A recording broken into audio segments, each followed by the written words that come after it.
Hey guys, welcome back to the podcast this week. I'm so glad you're here.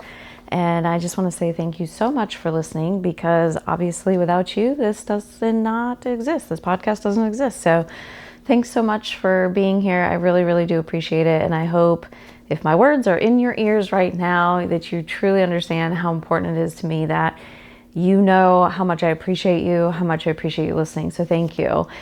This week, I want to talk about something that really gets to kind of the core of how we experience life. And that is the most underrated key to happiness in life. So the most underrated key to happiness in life. And before I dive into telling you exactly what that is, I just want to talk a little bit about happiness as a whole can be something that's very tricky, right? Because obviously, if there's a bad situation going on, meaning, maybe somebody in our life has passed away, like something like really heavy or serious is going on.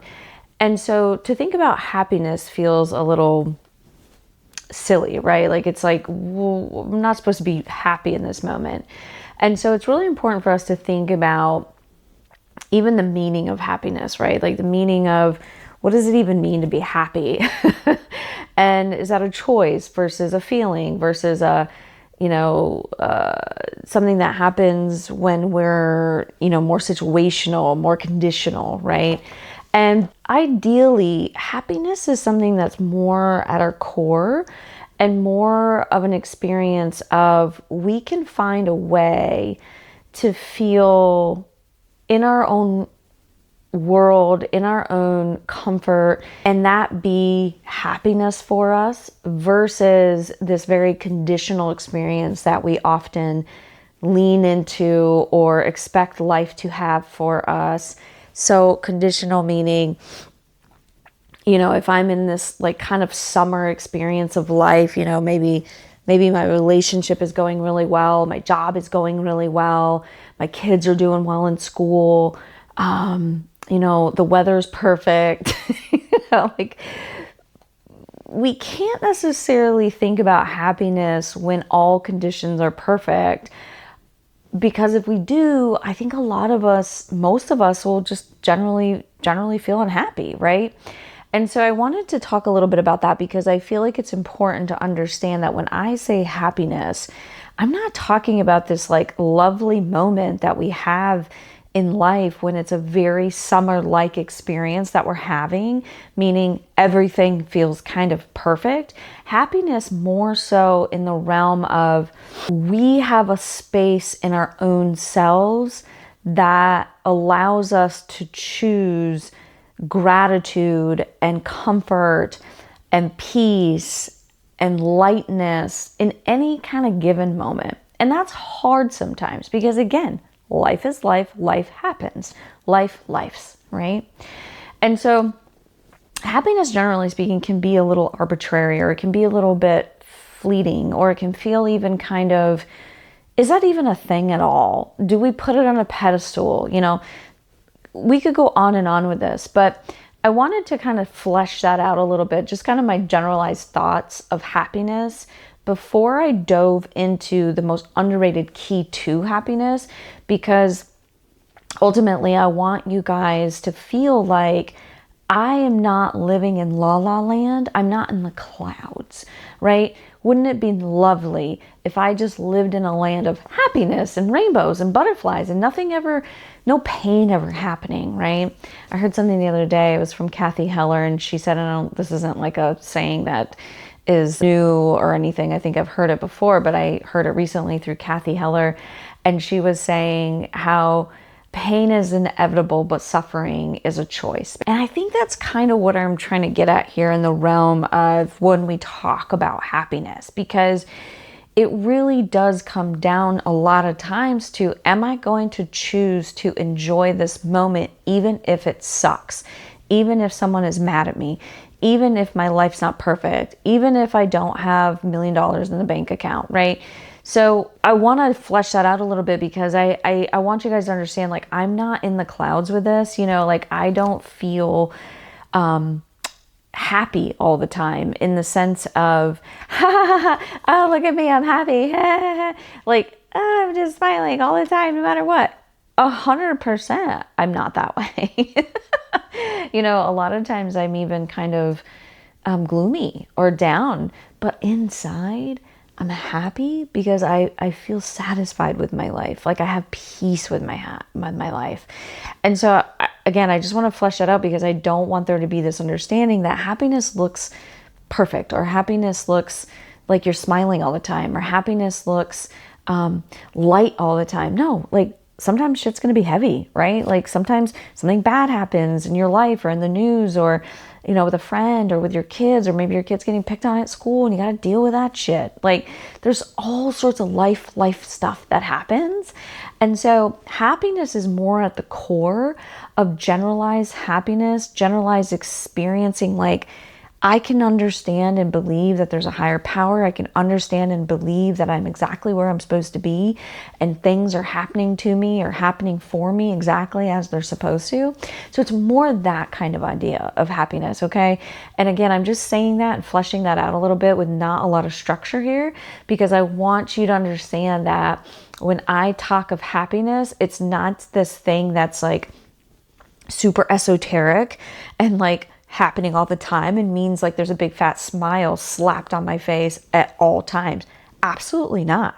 I mean, this past weekend we just moved. Do you think I was happy during that move when it was hard and difficult and the moving truck didn't take all of our stuff, and so we had to make extra trips to our house and it's like a big debacle?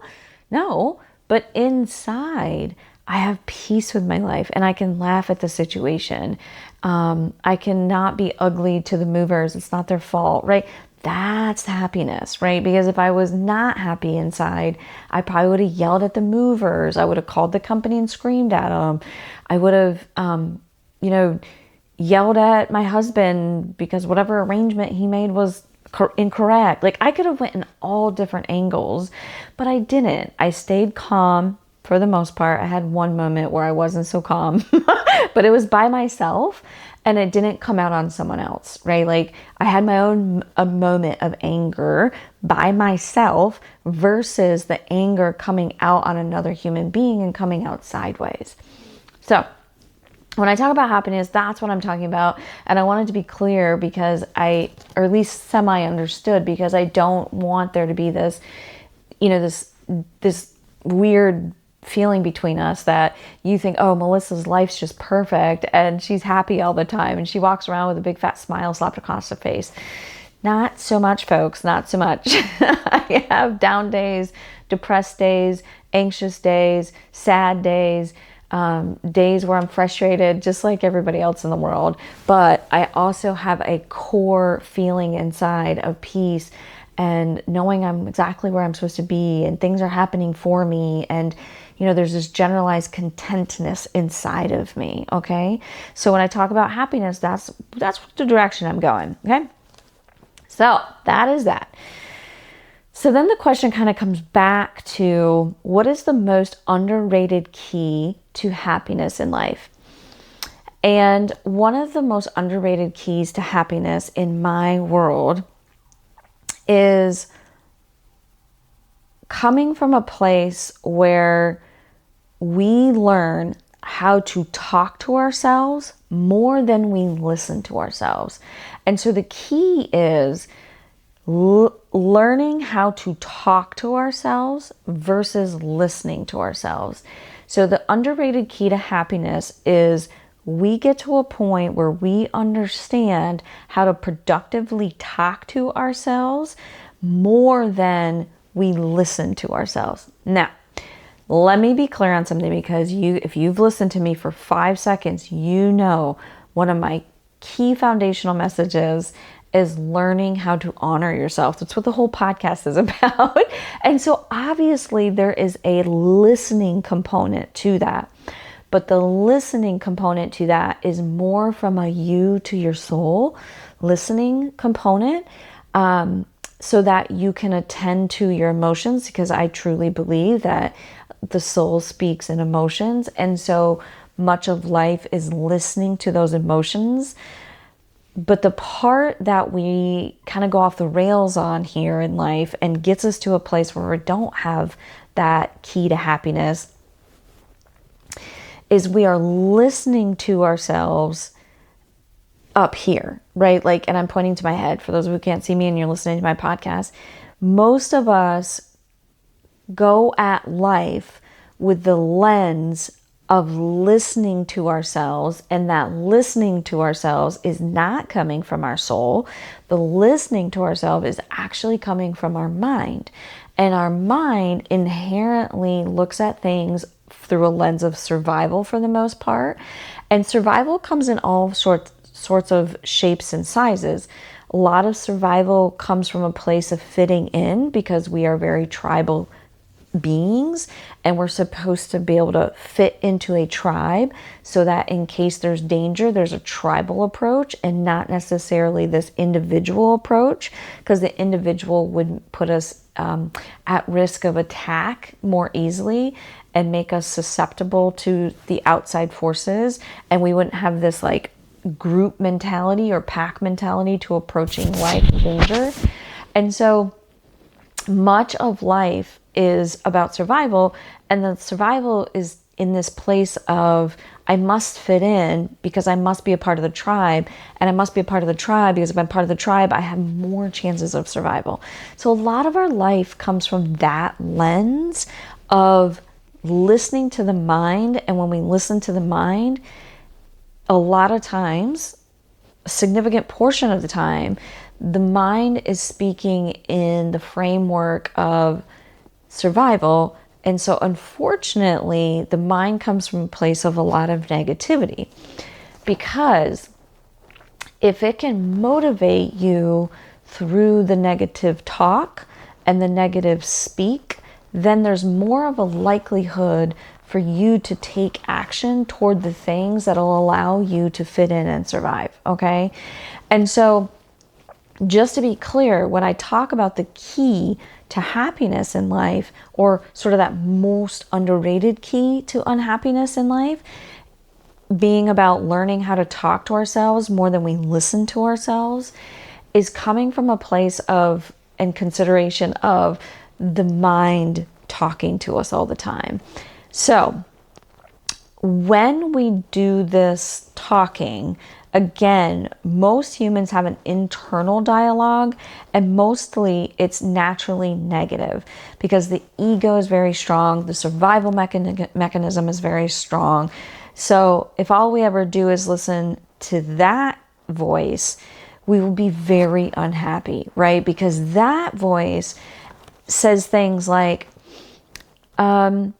gee, your spouse isn't talking to you today or is quiet today, so must be they don't love me. You know, your mind goes to this very negative side of things. And so you'll think things like, my colleague didn't acknowledge me on that meeting like I thought they would, so must be I'm doing a bad job. Or, you know, my kid isn't happy, must be I'm a bad parent. So the mind does this thing, and most humans have this internal dialogue, and it's mostly and naturally negative. And so again, if we can't learn how to talk to ourselves and sort of flip that on its head, we succumb to the listening to ourselves more often than the talking to ourselves. And then the listening to ourselves is all this negative feedback, which makes us very, very unhappy in life, or most often results in unhappiness, right? So to get to a place where we are learning how to talk to ourselves more than we are listening to ourselves, we almost have to recognize and understand these concepts, but also we must flip this to switch the experience from passive just listening to active speaking and talking, okay? So if we want to flip this on its head, if we want to understand the key to happiness, we must switch our experience in life from this passive listening to what the mind comes up with on any given minute, any given second, which is typically negative, to this very active approach from our higher self to speaking and talking to ourselves. And I come at this from the higher self perspective because, again, as you've listened to me in the past, or if you've ever listened to my podcast, you'll hear me talk about being your higher self, or the parent in the room is what I like to call it, and the parent of the mind, the body, and the soul, so that those three components that make you up are in balance, right? So we have to have this higher self or adult in the room to have this experience of seeing what each one of the children are doing, and the children being the mind, the body, and the soul, and understanding how to parent them. And a lot of what I'm talking about on this particular podcast about learning how to speak to ourselves versus just listen to ourselves being the key to happiness very much plugs into this idea that there's a higher self version of us, or a parent version of ourselves, or if manager resonates more with you than parent, or CEO resonates with you more than parent, or king or queen resonates with you more than parent. Okay? We have to be this kind of higher self to witness our mind coming up with these very aggressive statements that don't serve us in any way, shape, or form, right? So if we are not coming at this from a higher self, then we're going to do a lot of listening. And a lot of that listening is going to result in unhappiness because, again, the mind gets to this place where it's speaking in negativity, right? And so I want to give you just some examples of language that the mind will typically use, and how we can switch that to speaking to ourselves so that we can really meet the goals we want to meet in life, so that we can really have the relationships we want in life, so that we can feel happy, so that we can build the businesses we want in life, so that we can have this health and wellness that we want in life, so that we can have this abundance in life. Because if we're just simply listening to the mind, again, we will succumb to what it says. And so if we're doing this, we're in this more mode of listening to ourselves, our mind, versus talking to ourselves, we will absolutely fall in this trap of unhappiness and negativity.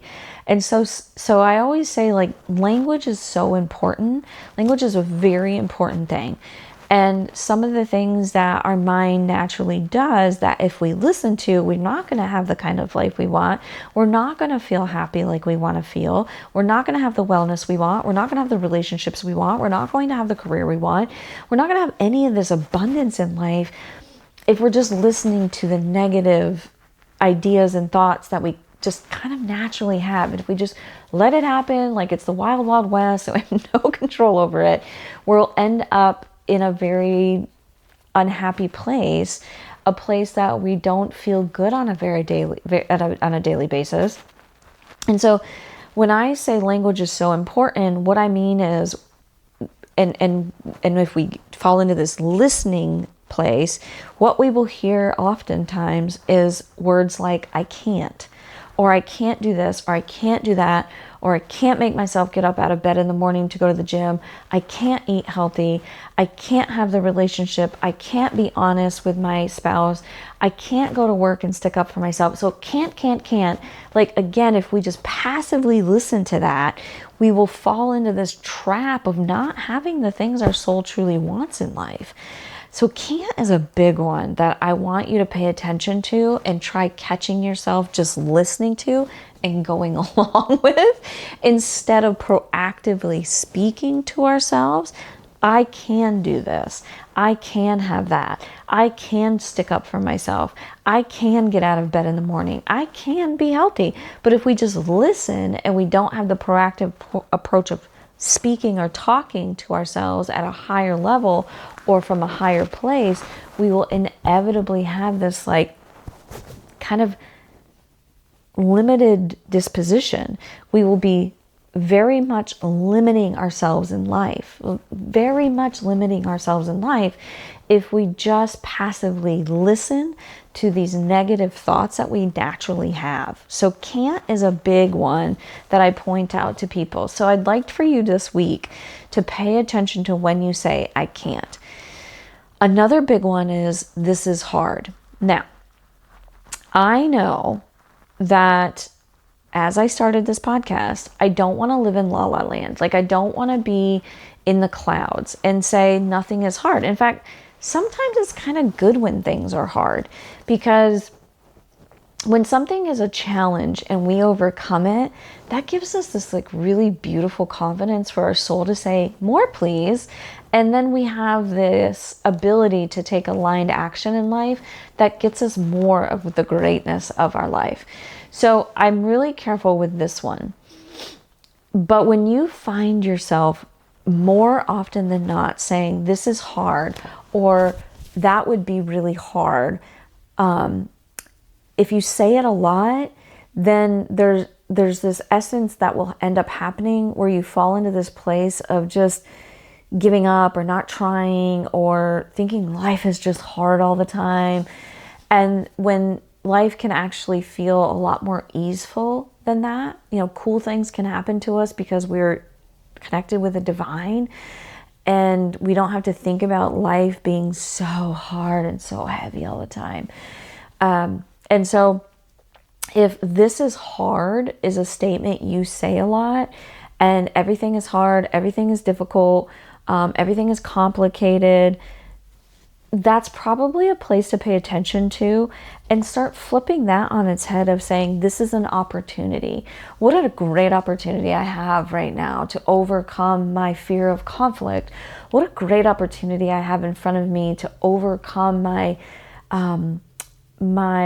desire to constantly eat sugar instead of something that's healthy for me, right? So we start this process of thinking of things as opportunities, and then we can work hard for that, because that's cool. Like, working hard it kind of is fun. It puts a little, like, I don't know, it makes you feel so confident when you're like, man, that was hard and I overcame it.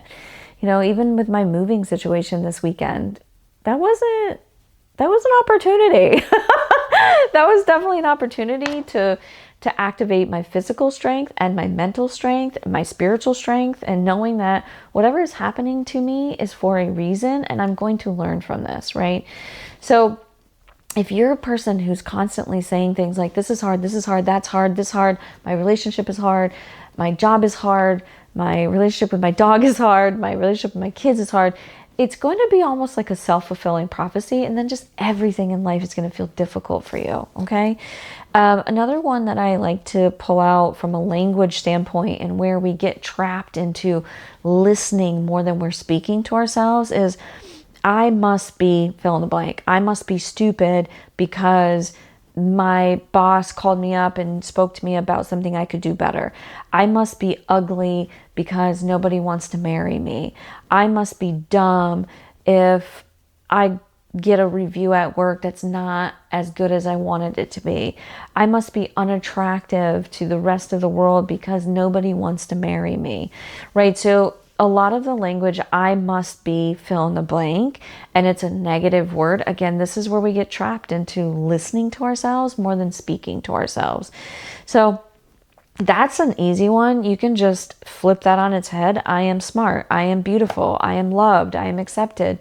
And often I try to tell people when I'm coaching them, don't be afraid to do that right in the moment. Like, catch yourself right in the moment. When you hear yourself, when you listen to yourself and you listen to that negativity in your own head, flip it right in the moment. Flip it.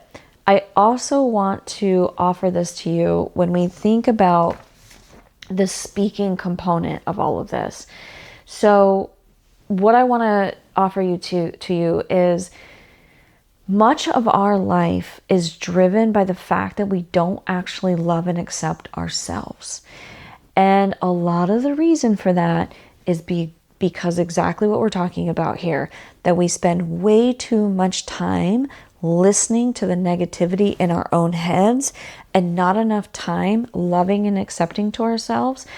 And if you're thinking to yourself that you love and accept yourself, but then you constantly wish for yourself to be skinny, you constantly wish for yourself to be smarter, you constantly wish for yourself to be single if you're married, you constantly wish for yourself to be married if you're single, you constantly wish for your hair to be curly if it's straight, you constantly wish for your hair to be straight if it's curly, right? You are not actually loving and accepting yourself.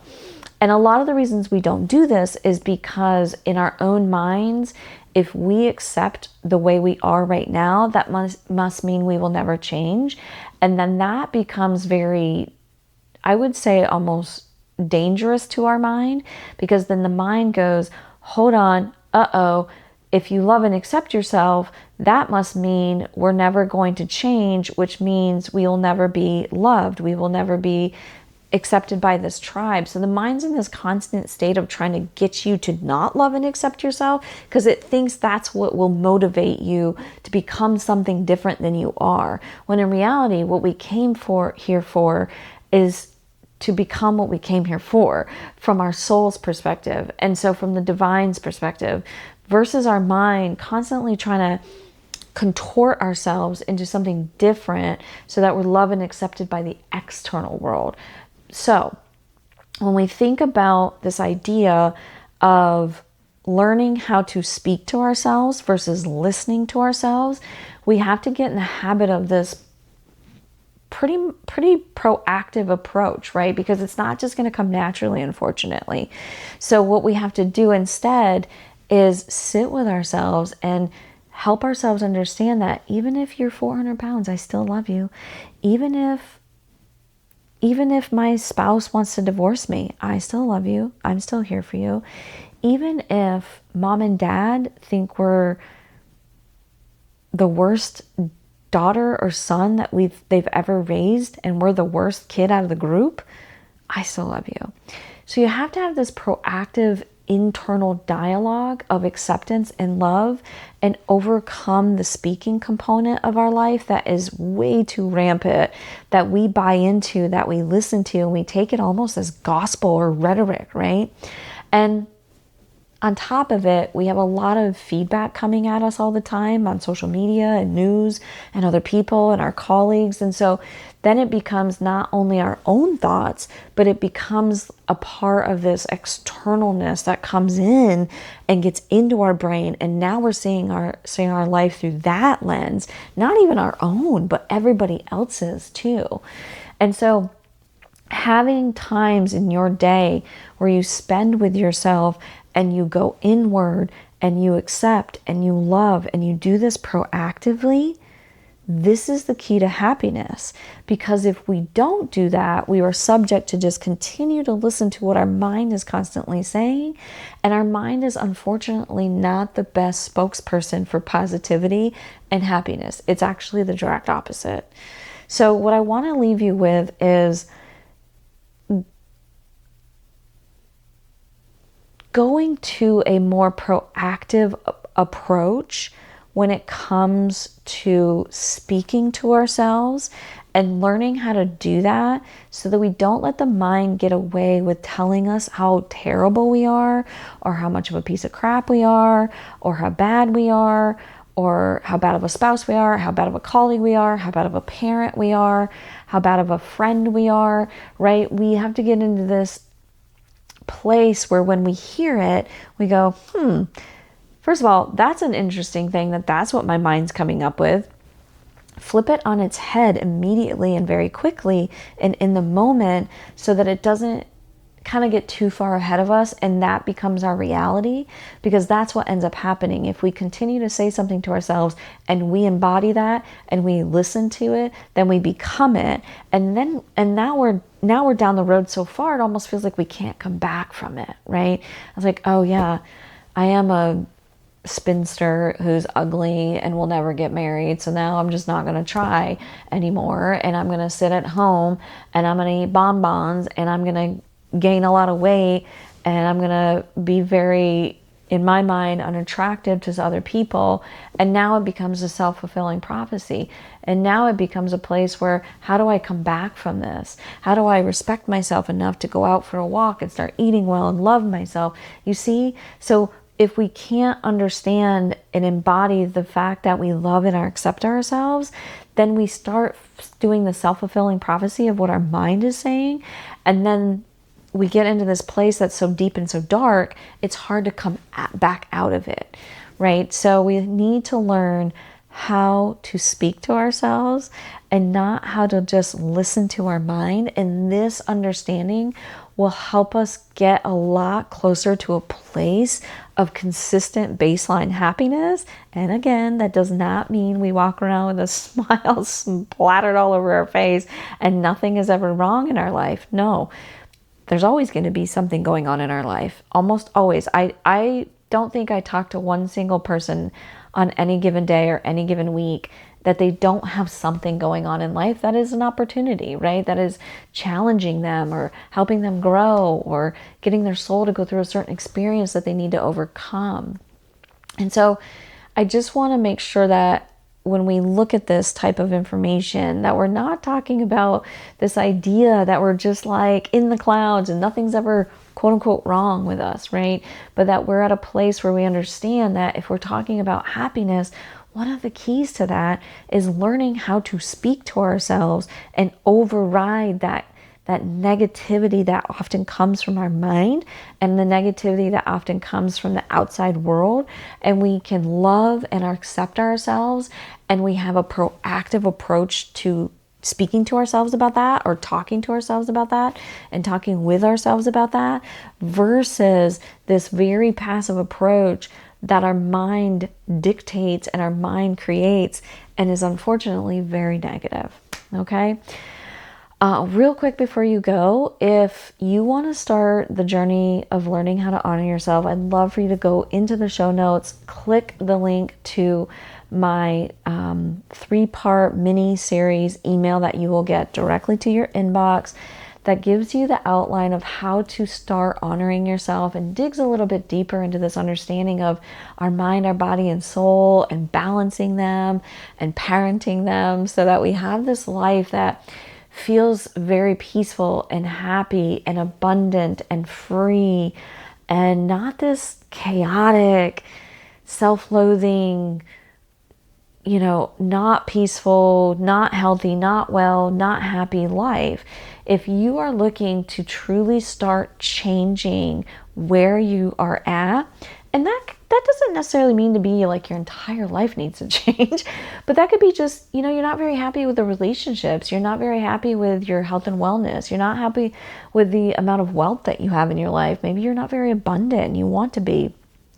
If you're that person who's really looking for an opportunity to learn how to change in your life and how to address things in your life, I would really love for you, and I encourage you to go check my my document out. That is basically 3-part series on how to change your life from the inside out. And this is an introduction to honoring yourself from the life for the life that you and your soul desires. So it's really learning how to tap into what it is that you want and how to live it and make it be so. All right, guys, till next time. Thanks for listening as always. Bye-bye.